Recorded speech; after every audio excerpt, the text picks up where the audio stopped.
ನಮಸ್ಕಾರ ವೀಕ್ಷಕರೇ. ಪ್ರಳಯ ಪ್ರಳಯ ಪ್ರಳಯ ಯಾವಾಗ ಆಗುತ್ತೆ ಪ್ರಳಯ ಅಂತ ಕೆಲವೊಬ್ರು ಕೇಳ್ತಾ ಇದ್ರಲ್ಲ, ಈಗ ನಡೀತಾ ಇದೆಯಲ್ಲ ಇದೇ ಪ್ರಳಯ. ಪ್ರಕೃತಿನಲ್ಲಿ ಆಗುವಂಥ ಬದಲಾವಣೆಗಳೇ ಪ್ರಳಯ. ನಾವು ಪ್ರಳಯ ಅಂದರೆ ಒಂದೇ ಸಲ ಎಲ್ಲರೂ ಕುಚ್ಕೊಂಡು ಹೋಗ್ಬಿಡ್ತಾರೆ, ಒಂದೇ ಸಲ ಎಲ್ಲ ಹೊರಟೋಗ್ಬಿಡ್ತಾರೆ ಅನ್ಕೋಬಿಡಿ. ಪ್ರಳಯ ಶುರು ಆಗುತ್ತೆ ಅಂತ ಹೇಳಿದ್ರು ಕಾಲಜ್ಞಾನಗಳಲ್ಲಿ. ಈ ಟೈಮಲ್ಲಿ ಅಂದಾಜು ಅಂದ್ಕೊಳ್ಳಿ, ಅದು ಈಗ ಶುರುವಾಗಿದೆ ಅಂತಾನೆ ಈಗ ಕಣ್ಮುಂದೆ ಕಾಣಿಸ್ತಾ ಇದೆ. ಪ್ರಕೃತಿ ನಮ್ಮ ಮೇಲೆ ಮುನಿಸ್ಕೊಂಡಿದೆ, ಪ್ರಕೃತಿ ನಮ್ಮ ಮೇಲೆ, ಮನುಷ್ಯರ ಮೇಲೆ ತಿರುಗಿ ಬೀಳ್ತಾ ಇದೆ. ಪ್ರಕೃತಿನಲ್ಲಿ ನಾವು ನಮಗೆ ಬೇಕಾಗಿರೋ ಅನುಕೂಲಗಳನ್ನ ಮಾಡ್ಕೊಂಡಿರ್ತೀವಿ, ರಸ್ತೆಗಳನ್ನ ಮಾಡ್ಕೊಂಡಿರ್ತೀವಿ, ಇನ್ನು ಬೇರೆ ಬೇರೆ ವ್ಯವಸ್ಥೆಗಳನ್ನ ಮಾಡ್ಕೊಂಡಿರ್ತೀವಿ. ಹರಿಯೋ ನೀರಿಗೆ ಅಡ್ಡ ಸೇತುವೆ ಕಟ್ಟಿರ್ತೀವಿ, ಇನ್ನು ಡ್ಯಾಮ್ಗಳನ್ನ ಕಟ್ಟಿರ್ತೀವಿ. ಅವುಗಳ ಮಧ್ಯದಲ್ಲಿ ನಾವು ಬದುಕೋದಕ್ಕೆ ಪ್ರಯತ್ನ ಪಡ್ತಾ ಇರ್ತೀವಿ. ಆದರೆ ಪ್ರಕೃತಿಗೆ ನಾವು ದ್ರೋಹ ಮಾಡಿದಾಗ, ಪ್ರಕೃತಿ ವಿರುದ್ಧ ಹೋದಾಗ ಪ್ರಕೃತಿ ನಮ್ಮ ವಿರುದ್ಧ ಬೀಳುತ್ತೆ ಅನ್ನೋದಕ್ಕೆ ಈಗ ಎಕ್ಸಾಂಪಲ್ ಶುರುವಾಗಿದೆ. ಎಷ್ಟು ದೊಡ್ಡ ಮಟ್ಟದ ಪ್ರವಾಹ ನಡೀತಾ ಇದೆ ಎಲ್ಲ ಕಡೆ ಅನ್ನೋದನ್ನ ನೋಡ್ತಾ ಇದ್ದೀವಲ್ಲ. ರಸ್ತೆಗಳು ಕೊಚ್ಕೊಂಡು ಹೋಗ್ತಾ ಇದೆ, ಭೂಮಿಗಳು ಕೊಚ್ಕೊಂಡು ಹೋಗ್ತಾ ಇದೆ, ಮನುಷ್ಯರು ಕೊಚ್ಕೊಂಡು ಹೋಗ್ತಾ ಇದ್ದಾರೆ, ಎಲ್ಲ ಕೂಡ ಹೋಗ್ತಾ ಇದೆ. ಇದೇ ಪ್ರವಾಹದ ಮಧ್ಯೆ ಬದುಕ್ತಾ ಇದ್ದೀವಿ, ಪ್ರಳಯದ ಮಧ್ಯೆ ಬದುಕ್ತಾ ಇದ್ದೀವಿ ಅನ್ನೋದಕ್ಕೆ ಸಾಕ್ಷಿ.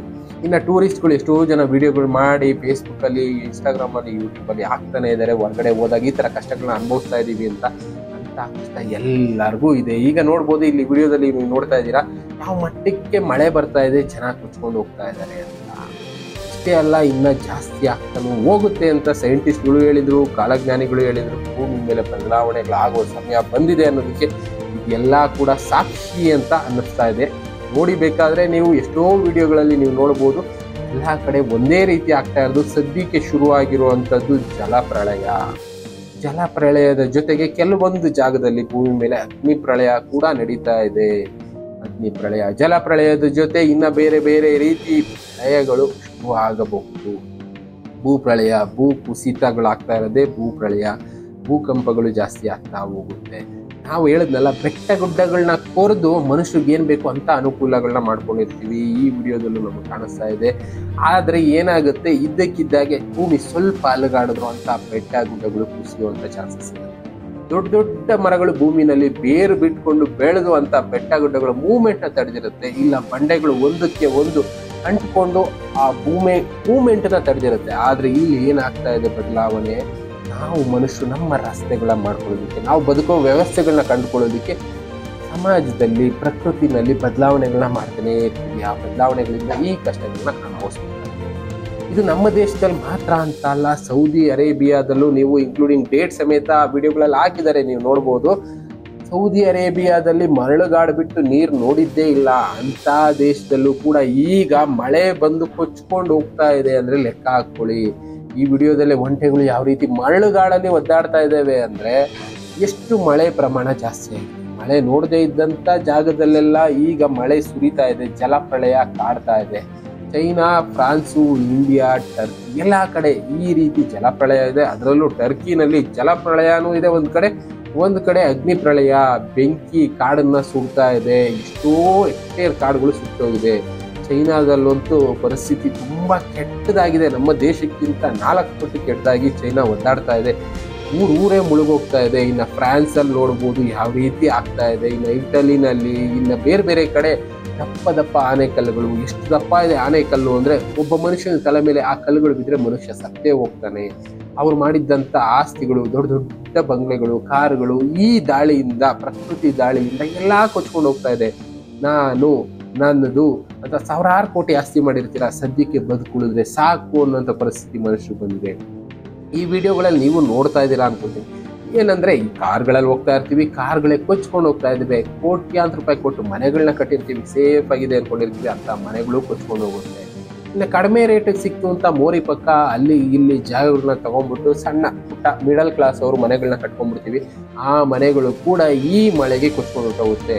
ಮಾಮೂಲಿಯಾಗಿ ನೇಚರ್ ಅದಕ್ಕೆ ಬೇಕಾದಂಥ ವ್ಯವಸ್ಥೆನ ಮಾಡ್ಕೊಂಡಿರುತ್ತೆ. ಅಂದರೆ ದೊಡ್ಡ ದೊಡ್ಡ ನೀರು ಹರಿಯುವಂಥ ಜಾಗಗಳಿರುತ್ತೆ. ಆ ಜಾಗಗಳನ್ನ ನಾವು ಚಿಕ್ಕದು ಮಾಡ್ಕೊಂಡು ಬರ್ತೀವಿ. ಯಾಕೆ, ಆ ಜಾಗಗಳು ಒತ್ತುವರಿಯಾಗಿ ಅಲ್ಲಿ ಮನೆಗಳನ್ನ ಮಾಡಿ ಯಾರೋ ಒಬ್ಬ ಜಾಗ ಮಾರಿ ಕೊಟ್ಟೋಗ್ತಾನೆ, ತಗೊಂಡವನು ಆ ಕಷ್ಟಗಳನ್ನ ಅನುಭವಿಸ್ಬೇಕಾಗುತ್ತೆ. ಅದರಿಂದ ಒದ್ದಾಡೋರು ಯಾರು? ಅದಕ್ಕೋಸ್ಕರನೇ ಹೇಳೋದು, ನೇಚರ್ ಜೊತೆ ಬದುಕೋದನ್ನ ಕಲಿಬೇಕು, ನೇಚರ್ ಜೊತೆನೇ ಹೋಗ್ಬೇಕು. ಅದಕ್ಕೆ ವಿರುದ್ಧವಾಗಿ ಹೋದ್ರೆ ಪ್ರಕೃತಿ ಯಾವಾಗ ಬೇಕಾದರೂ ನಮ್ಮ ಮೇಲೆ ದಾಳಿ ಮಾಡಬಹುದು ಅನ್ನೋದಕ್ಕೆ ಇದು ಸಾಕ್ಷಿ. ಈಗ ಪಾಠ ಕಲಿಸೋದಕ್ಕೆ ಶುರು ಮಾಡಿದೆ ಪ್ರಕೃತಿ ಅಂತಾನೆ ಎಲ್ಲರೂ ಹೇಳ್ತಾ ಇರೋದು. ಈ ಪಾಠ ಕಲ್ತ್ಕೊಳ್ಳಿಲ್ಲ ಅಂದರೆ ಇನ್ನೇನು ಮಾಡೋದಕ್ಕಾಗೋದಿಲ್ಲ, ಆಪ್ಷನ್ ಇಲ್ಲ ಬಿಡಿ. ಆದರೂ ಕೂಡ ಕೆಲವಷ್ಟು ನಾವು ಅಧ್ಯಯನ ಮಾಡಿದ್ವಿ, ಈ ಥರ ಆಗುತ್ತೆ ಹಾಗೆ ಹೀಗೆ ಅಂತ ಎಷ್ಟೋ ಕಾಲಜ್ಞಾನಿಗಳು ಬರೆದಿದ್ರಲ್ಲ, ಅಂಥ ವಿಷಯಗಳನ್ನ ಈಗ ಆಲ್ರೆಡಿ ನೋಡ್ತಾ ಇದ್ದೀವಿ. ಭೂಮಿ ತಿರುಗಿ ಬಿದ್ದಿದೆ, ಜಲ ತಿರುಗಿ ಬಿದ್ದಿದೆ, ಅಗ್ನಿ ತಿರುಗಿ ಬಿದ್ದಿದೆ, ಇನ್ನು ಗಾಳಿ ತಿರುಗಿ ಬೀಳೋ ಅಂಥ ಚಾನ್ಸಸ್ ಯಾವಾಗ ಬೇಕಾದ್ರೂ ಬರ್ಬೋದು. ಗಾಳಿಯಿಂದ ಆಲ್ರೆಡಿ ಕಾಯಿಲೆಗಳು ಬಂದು ಹೋಗಿದೆ ಎಷ್ಟೋ ಸಲ. ಇನ್ನು ಅದು ತಿರುಗಿ ಬಿದ್ದರೆ ಮನುಷ್ಯನಿಗೆ ಬದುಕೋದಕ್ಕೆ ವ್ಯವಸ್ಥೆನೇ ಇರೋದಿಲ್ಲ. ಇನ್ನು ಅದ್ರ ಜೊತೆಗೆ ನಮ್ಮ ದೇಶ ಬಿಟ್ಟು Russia, France, Turkey, Brazil, Spain, China, Germany, Poland, Malaysia, ಈ ಕಡೆ ಇಟಲಿ, ಇರಾನು, ಕೊಲಂಬಿಯಾ, ವೆನ್ಜುಲಿಯಾ, ಎಲ್ಲ ಕಡೆ ಪ್ರಳಯ ಇದೆ. ನಾವು ನಮ್ಮ ದೇಶಕ್ಕೆ ಮಾತ್ರ ಮಾತಾಡ್ತೀವಿ ಅನ್ಕೋಬೇಡಿ, ಎಲ್ಲ ದೇಶದಲ್ಲೂ ಈ ಪ್ರಳಯ ಕಾಡ್ತಾ ಇದೆ. Iran, Saudi Arabia, Malaysia, Dubai, ಎಲ್ಲ ದೇಶದಲ್ಲೂ ಜಲ ಪ್ರಳಯ ಬಂದು ಕೋಟ್ಯಾಂತರ ಜನ ಪ್ರಾಣ ಕಳ್ಕೊಂಡಿದ್ದಾರೆ. ಲೆಕ್ಕ ಸಿಗ್ತಾ ಇಲ್ಲ ಅಷ್ಟೇ, ಎಲ್ಲಿ ಹೋದ್ರು ಅಂತ ಬಾಡಿಗಳು ಸಿಗ್ತಾ ಇಲ್ಲ, ಅಂಥದ್ದೆಲ್ಲ ನಡೆದಿದೆ. ಆಸ್ಟ್ರೇಲಿಯಾ ಸುತ್ತಮುತ್ತ ಕೆಲವೊಂದು ಸಲ ಆಗಿದ್ದ ಭೂಕುಸಿತದಲ್ಲಿ ಸಾವಿರಾರು ಜನ ಮಿಸ್ ಆದ್ರು, ಎಲ್ಲೋದ್ರು ಯಾರಿಗೂ ಲೆಕ್ಕ ಸಿಗಲಿಲ್ಲ. ಈಗ ನಮ್ಮ ವಯನಾಡಲ್ಲಿ ಆಗಿದೆ, ಕಾರಣ ಎಲ್ಲರಿಗೂ ಇವಾಗ ಅರ್ಥ ಆಗಿರಬೇಕು. ಬೆಟ್ಟಗಳನ್ನ ಕೊರೆದು ಆ ಜಾಗದಲ್ಲಿ ರೆಸಾರ್ಟ್ಗಳು ಇನ್ನೊಂದೇನೇನೋ ಮಾಡ್ಕೊಂಡಿರ್ತೀವಲ್ಲ, ಅದರಿಂದ ಇದೆಲ್ಲ ಆಗ್ತಾ ಇರೋದು. ಇನ್ನು ಈ ಸಕಲೇಶ್ಪುರ ರಸ್ತೆನಲ್ಲಿ ನಮಗೆ ಕರ್ನಾಟಕದ ಲೆವೆಲ್ಗೆ ಮಾತಾಡಬೇಕು ಅಂದರೆ, ಬೆಟ್ಟಗಳನ್ನ ಕೊರೆದ್ಬಿಟ್ಟು ಅಲ್ಲಿ ಅಂಗಡಿಗಳನ್ನ ಇಲ್ಲ ಮನೆಗಳನ್ನ ಕಟ್ಕೊಂಡಿರ್ತೀವಿ, ರಸ್ತೆಗಳನ್ನ ಮಾಡಿರ್ತಾರೆ ಅಂತ ಪಕ್ಕದಲ್ಲಿ ಬದುಕೋ ವ್ಯವಸ್ಥೆ ಮಾಡ್ಕೊಂಡಿರ್ತೀವಿ, ಅದು ಕೂಡ ಭೂ ಕುಸಿತಕ್ಕೆ ಕಾರಣ ಆಗುತ್ತೆ. ಜೊತೆಗೆ ಈಗ ಎತ್ತಿನ ಹೊಳೆ ಒಂದು ಪ್ರಾಜೆಕ್ಟ್ ಬೇರೆ ಶುರು ಆಗೋಗಿದೆ. ಬೆಟ್ಟಗಳನ್ನ ಕೊರೆದು ಅಲ್ಲಿ ಏನೇನೋ ವ್ಯವಸ್ಥೆಗಳನ್ನ ಮಾಡಿ ನೀರನ್ನು ಅಲ್ಲಿಂದ ಇಲ್ಲಿಗೆ ತರಬೇಕು ಅಂತ, ಅದು ಪ್ರಕೃತಿಗೆ ವಿರುದ್ಧನೇ. ಆದರೆ ಅದಕ್ಕೆ ಪ್ರಕೃತಿ ಸರಿಯಾದ ಪಾಠ ಕಲಿಸಿದ್ರೆ ಇಂಥ ಪರಿಸ್ಥಿತಿ ಮನುಷ್ಯನಿಗೂ ಬರುತ್ತೆ. ಆದಷ್ಟು ಅದಕ್ಕೆ ಪ್ರಕೃತಿ ಜೊತೆನೆ ಹೋಗಿ ಪ್ರಕೃತಿ ವಿರುದ್ಧ ಹೋಗ್ಬೇಡಿ ಅಂದ್ರೂ ಮನುಷ್ಯರು ಕೇಳ್ತಾ ಇಲ್ಲ. ಅವರ ಅಧಿಕಾರದ ಆಸೆಗೆ ಇಲ್ಲ ಬೇರೆ ಬೇರೆ ಆಸೆಗೋಸ್ಕರ ಮನುಷ್ಯ ಪ್ರಕೃತಿ ವಿರುದ್ಧ ಹೋಗ್ತಾನೆ ಇದ್ದಾನೆ. ಗಣಿಗಾರಿಕೆ ಆಗಿರ್ಬೋದು, ಇನ್ನು ಈ ಡ್ಯಾಮ್ಗಳನ್ನ ಕಟ್ಟೋದಾಗಿರ್ಬೋದು, ನೀರಿನ ವ್ಯವಸ್ಥೆ ಕೊಡ್ತೀನಿ ಅಂತ ಎತ್ತಿನ ಹೊಳೆಗೆ ಎಲ್ಲೋ ಇದೆ ಅಲ್ಲಿಂದ ತಗೊಬಂದು 300 ಕಿಲೋಮೀಟರ್ ನೀರು ಹರಿಯೋ ದಿಕ್ಕನ್ನೇ ಬದಲಾಯಿಸುವಂಥ ಪ್ಲಾನಿಂಗು, ಇಂಥದ್ದೆಲ್ಲ ಮನುಷ್ಯರಿಗೆ ವೇರಿಯೇಷನ್ ಆಗಿ ಕಾಡ್ತಾನೆ ಇರುತ್ತೆ. ಅದರಲ್ಲೂ ಮೊನ್ನೆ ಒಂದು ಪ್ರೋಗ್ರಾಮಲ್ಲಿ ನಾನು ತಿಳಿಸಿದ್ದೆ, ಚೈನಾದ ಒಂದು ಡ್ಯಾಮಿಂದ ಭೂಮಿ ಕಕ್ಷೆ ಬದಲಾಗ್ತಾ ಇದೆ. ಅಂದರೆ ಅರ್ಥ ಮಾಡ್ಕೊಳ್ಳಿ, 0.8 ಇಂಚಸ್ ಅಂದರೆ ಅಷ್ಟೊಂದು ಇಲ್ಲ ಅಂದ್ಕೊಳ್ಳಿ, 0.8 ಇಂಚಸ್ ಅಂದರೆ ಒಂದಿಷ್ಟಾದರೂ ಕಕ್ಷೆ ಬದಲಾಗಿದೆ ಒಂದು ಡ್ಯಾಮಿಂದ. ಆ ಥರ ಭೂಮಿ ಮೇಲೆ ಎಷ್ಟು ಡ್ಯಾಮ್ಗಳು ಕಟ್ಟಿದ್ದಾರೆ, ಆ ಡ್ಯಾಮ್ಗಳಿಂದ ಭೂಮಿ ಕಕ್ಷೆ ಯಾವ ಥರ ಬದಲಾಗ್ಬೋದು, ವಾತಾವರಣ ಯಾವ ಥರ ಬದಲಾಗ್ಬೋದು ಅರ್ಥ ಮಾಡ್ಕೊಳ್ಳಿ. ಪ್ರಪಂಚದಲ್ಲಿ ಮನುಷ್ಯರು ಅನುಕೂಲಕ್ಕೋಸ್ಕರ ಏನೇನೋ ಮಾಡ್ಕೊಳ್ತಾ ಇದ್ದೀವಿ, ಆ ಅನುಕೂಲ ಅನಾನುಕೂಲ ಆಗಿ ಬದಲಾಗುತ್ತೆ ಯಾವಾಗ ಪ್ರಕೃತಿ ತಿರುಗಿದ್ದಾಗ. ಇಲ್ಲಿ ಚೈನಾದಲ್ಲಿ ಅಂತ ತಿರುಗಿ ಬೀಳೋ ಕೆಲಸ ಅವ್ರಿಗೆ ಆಲ್ರೆಡಿ ಗೊತ್ತಾಗ್ತಾ ಇದೆ. ಆನೆ ಕಲ್ಲುಗಳು ಯಾವ ಲೆಕ್ಕಕ್ಕೆ ಬಿದ್ದಿದೆ ಅಂದರೆ, ಅವ್ರು ಮಾಡ್ಕೊಂಡಿದ್ದಂಥ ಮನೆಗಳು ಹೋಗಿದೆ, ಕಾರ್ಗಳು ಇಲ್ಲ, ಪ್ರಾಣಗಳು ಹೋಗಿದೆ, ಎಲ್ಲ ಹೋಗ್ತಾ ಇದೆ, ಏನು ಉಳಿತಾ ಇಲ್ಲ. ಕೊನೆಗೆ ಜೀವ ಉಳ್ಕೊಂಡ್ರೆ ಸಾಕಪ್ಪ, ಎಲ್ಲೋ ಒಂದು ಕಡೆ ಹೋಗಿ ಬದುಕೋತೀನಿ ಅನ್ನೋ ಯೋಚನೆಯಲ್ಲಿ ಮನುಷ್ಯರು ಬದುಕ್ತಾ ಇದ್ದಾರೆ. ಇಂಥ ವ್ಯವಸ್ಥೆ ಈಗ ಪ್ರಕೃತಿ ನಮಗೆ ಮಾಡಿಕೊಡ್ತಾ ಇದೆ. ಸದ್ಯಕ್ಕೆ ಎಲ್ಲರೂ ಅರ್ಥ ಮಾಡ್ಕೋಬೇಕಾಗಿರೋದು ಇದನ್ನೇ, ಪ್ರಕೃತಿ ವಿರುದ್ಧ ಹೋಗೋದು ಬೇಡ. ಜೊತೆಗೆ ಪ್ರಕೃತಿನಲ್ಲಿ ಎಲ್ಲಿ ಬದುಕಿದ್ರೆ ಸೇಫು ಅಂತ ನೋಡಿಕೊಂಡು ಬದುಕೋ ಪ್ರಯತ್ನ ಮಾಡಿ. ಮನುಷ್ಯ ಕ್ರಿಯೇಟ್ ಮಾಡಿರ್ತಾನಲ್ಲ ರಸ್ತೆಗಳು ಪ್ಲಸ್ ಬೆಟ್ಟ ಗುಡ್ಡಗಳನ್ನೆಲ್ಲ ಕೊಡ್ದು ಅಲ್ಲಿ ಏನೇನೋ ವ್ಯವಸ್ಥೆಗಳನ್ನ ಮಾಡ್ಕೊಟ್ಟಿರ್ತಾನಲ್ಲ, ಅಲ್ಲಿ ಏನೋ ಹತ್ರ ಇದೆ ನಮಗೆ ಸಿಟಿ ಲಿಮಿಟ್ಸ್ ಇಲ್ಲ ಏನೋ ಒಂದು ಹತ್ರ ಇದೆ ಅಂತ ಹೋಗಿ ಬದುಕೋ ಪ್ರಯತ್ನ ಮಾಡ್ತಾ ಇರ್ತೀವಿ, ಜೀವನ ಕಟ್ಕೊಳ್ಳೋ ವ್ಯವಸ್ಥೆ ಮಾಡ್ಕೊಳ್ತಾ ಇರ್ತೀವಿ. ಆದರೆ ಅದು ಸರಿನಾ ಒಂದ್ಸಲ ಯೋಚನೆ ಮಾಡಿ, ಪ್ರಕೃತಿ ಜೊತೆ ಬದುಕಬೇಕು ಅಂದರೆ ಪ್ರಕೃತಿ ಹೇಗಿದೆಯೋ ಹಾಗೇ ಬದುಕಬೇಕು.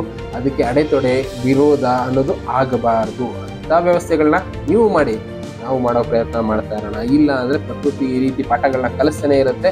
ಅದರಲ್ಲೂ ಕಾಲಜ್ಞಾನಿಗಳು ಬೇರೆ ತುಂಬ ವಿಷಯಗಳು ಹೇಳ್ಬಿಟ್ಟಿದ್ರು, ಜೊತೆಗೆ ಸೈಂಟಿಸ್ಟ್ಗಳು ಬೇರೆ ತುಂಬಾ ಹೇಳ್ತಾ ಇದ್ದಾರೆ. 2024ರಿಂದ 2034 ಪೀಕ್ ಟೈಮ್ ಅಂತ ಹೇಳಿದ್ದಾರೆ. ಅಂದರೆ ತುಂಬ ವಿನಾಶಗಳು ಆಗುತ್ತೆ ಅಂತ ಕಾಲಜ್ಞಾನಿಗಳು ಹೇಳಿದ್ರಲ್ಲ, ಅಂಥ ವಿಷಯಗಳು ನಡೀತಾ ಹೋಗ್ತಾ ಇದ್ದಾವೆ. ಶುರುವಾಗಿದೆ, ಇದನ್ನ ಫಸ್ಟ್ ಸ್ಟೇಜು ಲಾಸ್ಟ್ ಸ್ಟೇಜ್ಗೆ ಹೋಗೋ ಏನೇನಾಗುತ್ತೋ ನಾವು ಕಾಯ್ದು ನೋಡಬೇಕು. ಇನ್ನು ನಡೀತಾ ಇರೋ ವಿಷಯಗಳನ್ನ ತಿಳ್ಕೊಂಡು ನಿಮಗೂ ತಿಳಿಸ್ಕೊಡೋಂಥ ಪ್ರಯತ್ನ ಮಾಡ್ತಾ ಇರ್ತೀವಿ. ಆದಷ್ಟು ಬದುಕೋದಕ್ಕೆ ವ್ಯವಸ್ಥೆಗಳು ಎಲ್ಲಿದೆಯೋ, ಒಳ್ಳೆ ಜಾಗ ಏನಿದೆ ಅಂಥ ದಾರಿಗಳನ್ನ ಹುಡ್ಕೊಳ್ಳೋ ಪ್ರಯತ್ನ ಮಾಡಿ, ಒಬ್ರಿಗೊಬ್ರು ಕೈ ಜೋಡಿಸಿ ಬದುಕೋ ಪ್ರಯತ್ನ ಮಾಡಿ. ಕಾರಣ ಇಲ್ಲಿ ಜಾತಿ ಮತ ಅದು ಇದು ಏನೂ ನಡೆಯೋದಿಲ್ಲ.